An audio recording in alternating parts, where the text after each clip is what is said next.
मेरे प्यारे प्यारे दोस्तों, आज हम पढ़ रहे हैं हमारी वर्कशीट नंबर 60 साइंस की। चलिए हम पढ़ते हैं। जिज्ञासा दीदी, रदरफोर्ड का मॉडल जो है परमाणु मॉडल क्या है। ज्ञान हम जानते हैं कि प्रोटॉन की खोज जो थी वो ई गोल्डस्टीन और इलेक्ट्रॉन की खोज जे थॉमसन ने की थी। इनस रदरफोर्ड ने परमाणु में इलेक्ट्रॉनों की व्यवस्था स्थिति जानना चाहते थे, इसलिए उन्होंने एक प्रयोग किया जिसमें उन्होंने अल्फा के कणों की एक पतली सोने की परत पर टकराया और फिर प्रयोग के माध्यम से उन्होंने दर्शाया कि परमाणु के अधिकतम स्थान जो होता है वो खाली होता है। इलेक्ट्रॉन नाभिकी के चारों ओर लगातार वर्तुल्य मार्ग में चक्कर लगाते हैं। रदरफोर्ड ने एक मॉडल बनाया। उस मॉडल में उन्होंने क्या किया, अल्फा के जो कण थे, कौन थे, जो अल्फा के कण थे, उसे सोने की पतली परत पर उन्होंने टकराया और उससे उन्होंने क्या बताया कि जो परमाणु होता है उसका ज्यादातर एरिया जो होता है क्या होता है, खाली होता है। और जो इलेक्ट्रॉन होते हैं वो नाभिकी की चारों तरफ वर्तुल्य मार्ग यानी कि गोल गोल चक्कर लगाते हैं। रदरफोर्ड का मॉडल हम पढ़ते हैं क्या है। रदरफोर्ड का जो अल्फा कणों का प्रकीर्णन प्रयोग, रदरफोर्ड ने क्या मॉडल बनाया था और किस तरीके से कब प्रयोग किया था। देखिए पहले हम इनका मॉडल जरा समझते हैं। देखिए ये इस तरीके से क्या है, ये एक तरह का इन्होंने वृत्ताकार स्क्रीन बनाया है, ठीक है। और यहाँ पे ये इनका अल्फा कण का स्रोत है और यहाँ पर इनकी क्या है, सोने की पतली पन्नी है, उसमें से इन्होंने ये अल्फा कण ऐसे भेज रहे हैं और ये क्या हो रहा है, ये सब इधर से इधर छितराते जा रही है और इधर उधर से होते जा रही है, ठीक है। तो इस बात से उन्होंने क्या बताया, क्या परिणाम निकल का है, पहले हम वो पढ़ते हैं कि एक सोने की 1000 परमाणु मोटी परत को लेकर उस पर तेज गति से चल रहे अल्फा कणों को टकराया गया। तो अल्फा कण जो है धनावेशित हीलियम के आयन है। ऐसा समझा गया कि एक कण जो है परावर्तित होंगे क्योंकि एक परमाणु में प्रोटॉन होता है। देखिए ये जो मॉडल है वो जे थॉमसन के बाद आया था, जस्ट बाद आया था। तो हम इसमें क्या समझते हैं कि जे थॉमसन ने कहा था कि उनके हिसाब से जो प्रोटॉन जो हमारा एटम होता है उसमें ये पूरा क्या है, ये पूरा पॉजिटिव पॉजिटिव है, ठीक है। चारों तरफ क्या है, ये धनावेशित है और जो इसमें कहीं कहीं पे क्या है, नेगेटिव है, ठीक है। कहीं कहीं पे क्या है, ऋणात्मक है। तो रदरफोर्ड ने उन्हीं के मॉडल को लेके किया कि उन्होंने क्या किया कि ये सोने की, मान लीजिए ये हमारे सोने की पूरी पट्टी है। अब उन्होंने अल्फा कण इसके ऊपर भेजे और अल्फा कण क्या होता है, सारे धनावेशित होते हैं। और जब ये धनावेशित है पूरा, तो क्या होगा, जब धनावेशित धनावेशित टकराएंगे तो सारे जो होंगे जो हमारे सारे जो कण होंगे वो क्या हो जाएंगे, आयन जो होंगे सारे वापस जाने चाहिए। क्योंकि जब हमारा पॉजिटिव पॉजिटिव होता है यानी धनात्मक धनात्मक जब जुड़ेगा तब वो एक दूसरे को धक्का देके बाहर करेगा। जो अलग अलग होते हैं, पॉजिटिव और नेगेटिव होता है, वो दोनों एक दूसरे को अट्रैक्ट करते हैं, एक दूसरे को अपने पास खींचते हैं। लेकिन जब पॉजिटिव और पॉजिटिव होगा, दूसरे को क्या करेंगे, एक दूसरे को धक्का देंगे, ठीक है। तो इस नियम को लेकर रदरफोर्ड ने अपना मॉडल बनाया कि मैं एक सोने की पट्टी ली और उसमें क्या होगा, चारों तरफ उसके हिसाब से क्या है, कि चारों तरफ प्लस प्लस होंगे और मैंने इस पे अल्फा कण जो है उसने भेज दिए, इसके ऊपर क्या कर, उसने अल्फा कण सारे भेज दिए। उसने क्या देखा कि जब उसने अल्फा कण भेजा, तब अल्फा कण भेजने के बाद उसने क्या देखा, मान लीजिए उसने 12,000 कण भेजे, उसने क्या देखा कि उसमें सिर्फ एक जो था, सिर्फ एक कण वो वापस आया, बाकी सारे पार हो गए।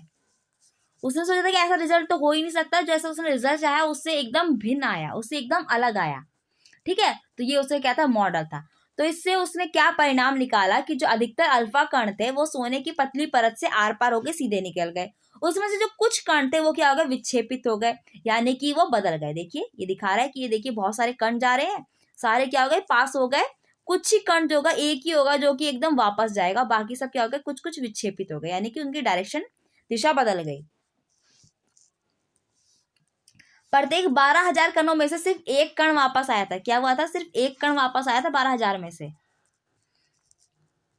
आगे बढ़ते, रदरफोर्ड का जो मॉडल था परमाणु मॉडल, उसमें क्या है, इस परिणामों में परीक्षणों के आधार पर रदरफोर्ड ने निम्न परमाणु मॉडल का प्रतिपादित किया। उसने क्या बताया कि एक परमाणु में धनावेशित केंद्र होता है जिसे नाभिकीय कहते हैं। उसके हिसाब से क्या था कि जो परमाणु होता है उसमें बीच में नाभिकीय होता है और उसके बीच में जो क्या है, धनावेशित केंद्र होता है। किस हिसाब से उसने निकाला कि उसका जो सोने की पट्टी थी उसमें क्या हुआ कि 12,000 में सिर्फ एक वापस आया। इसका मतलब जहां पे वो टकराया एक, वो बीच में टकराया था, तो इसका मतलब क्या है, उसके केंद्र में जो है वो धनावेशित कण है, ठीक है। इसीलिए वो जो इसका सोने का अल्फा कण था वो वापस आया है। इलेक्ट्रॉन केंद्र के चारों ओर वृत्ताकार पथ पे गति करते रहते हैं। जो इलेक्ट्रॉन होते हैं वो क्या होते हैं, एटम के यानी कि परमाणु के आसपास गोल गोल ऐसे घूमते रहते हैं। नाभिकीय का आकार जो है परमाणु की तुलना में बहुत ही छोटा होता है, इसलिए इसको नाभिकीय की त्रिज्या जो है परमाणु की त्रिज्या से 10 × 5 गुना काफी छोटी होती है।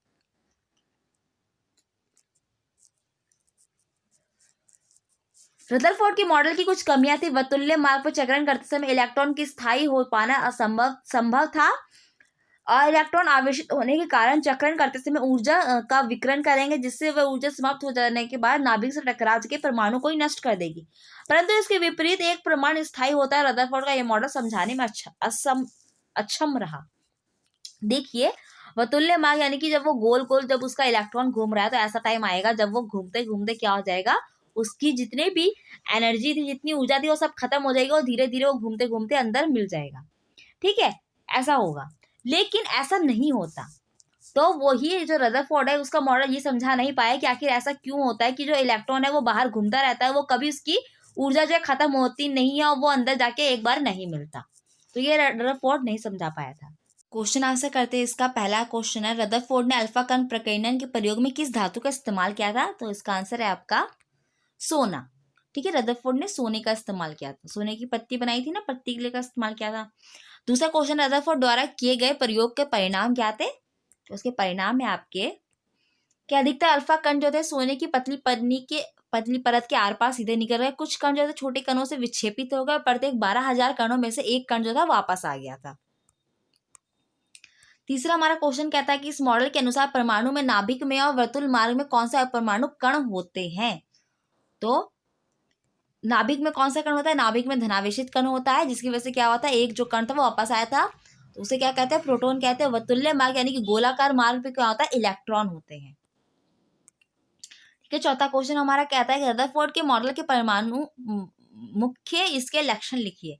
इसके मुख्य लक्षण क्या क्या है कि रदरफोर्ड मॉडल के मुख्य लक्षण है कि एक परमाणु में धनावेशित केंद्र होता है, जिसमें नाभिकीय कहते हैं, और परमाणु का संपूर्ण द्रव्यमान जो होता है नाभिक में स्थित होता है। इलेक्ट्रॉन केंद्र के चारों ओर जो है वृत्ताकार पाथ पे घूमते रहते हैं, और नाभिकीय आकार बहुत ही छोटा होता है। पांचवा क्वेश्चन इसका, प्रोटॉन की खोज किसने की थी और अल्फा कण किसे कहते हैं? तो आपका आंसर है इसका, प्रोटॉन की खोज किसने की थी? ई गोल्डस्टीन ने की थी प्रोटॉन की खोज, और अल्फा कण जो होते हैं वो धनावेशित हीलियम के आयंस होते हैं। ओके फ्रेंड्स, यहाँ पे हमारा वीडियो कंप्लीट होता है। आई होप आपको वीडियो पसंद आया होगा। इसे लाइक कीजिए, कमेंट कीजिए, शेयर कीजिए। और भी वीडियोस देखने के लिए मेरे चैनल को सब्सक्राइब कीजिए। Thank you.